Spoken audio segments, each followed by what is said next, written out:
কেমন আছেন সবাই? আজকে আমার হাজব্যান্ড সন্ধ্যার দিকে বলল যে রাত্রে ও মোমো বানাবে।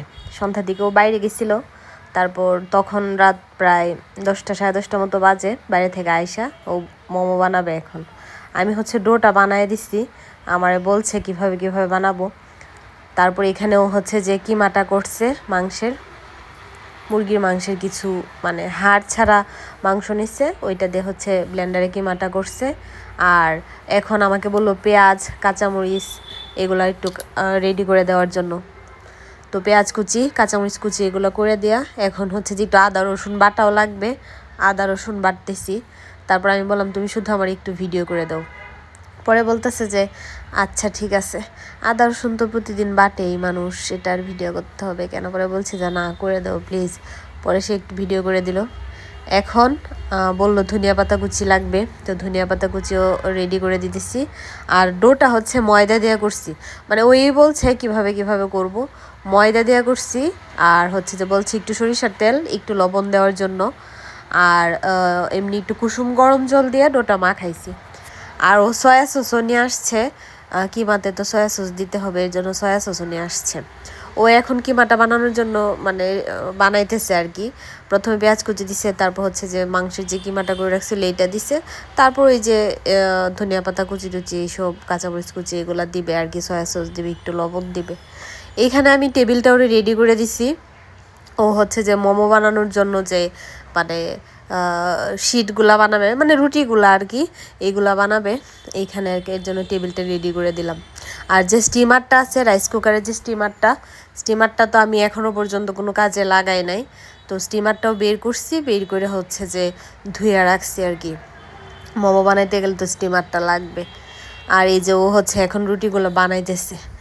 ও বলতেছিল যে আমি তো আর কখনো বানাই নাই, এই প্রথমবার বানাইতেছি।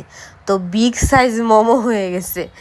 এমনি দেখতে মোমোর মতো হয়েছে, সেই মানে সব কিছুই ঠিকঠাক আছে, কিন্তু নর্মালি আমরা বাইরে যে মোমোগুলা খাই এগুলো তো ছোট ছোট, কিন্তু ও ও যে বানাইতেছে এগুলো একটু বড় হয়ে গেছে। পরে ও বলতেছে যে আজকে তো আমি প্রথমবার বানাইছি, আরেকদিন যখন বানাবো তখন একদম আরও পারফেক্ট হবে।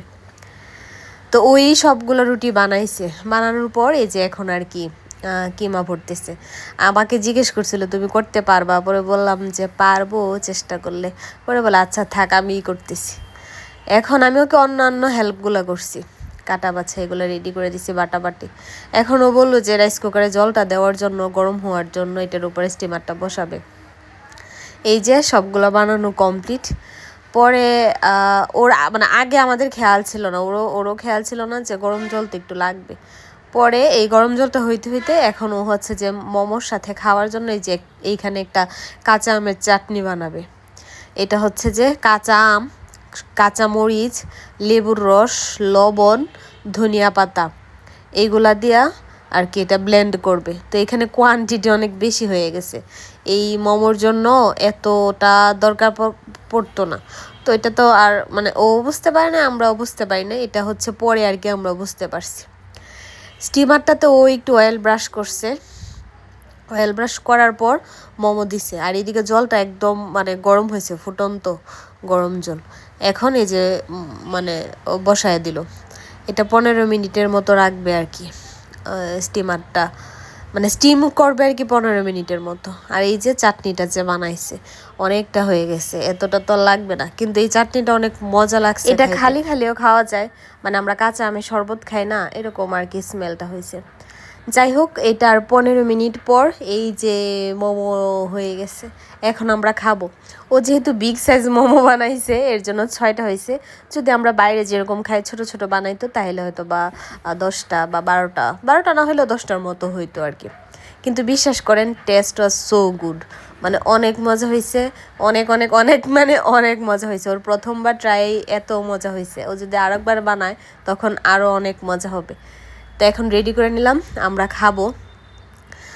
মা যে টমেটো সস দিয়ে দিচ্ছে, সাথে টমেটো সসও নিছি, আর ওর বানানো আমের চাটনিটাও নিলাম, আর এই যে মোমো। মানে আমার এত ভালো লাগছে, আর মোমো তো আমার এমনিতেই অনেক প্রিয়। ও অবশ্য বলতেছিল যে আমি পছন্দ করি দেখে ও বানাইছে, এগুলোও বলতেছিল। যাই হোক, এখন আমরা মোমো খাই, সবাই ভালো থাকবেন, টাটা।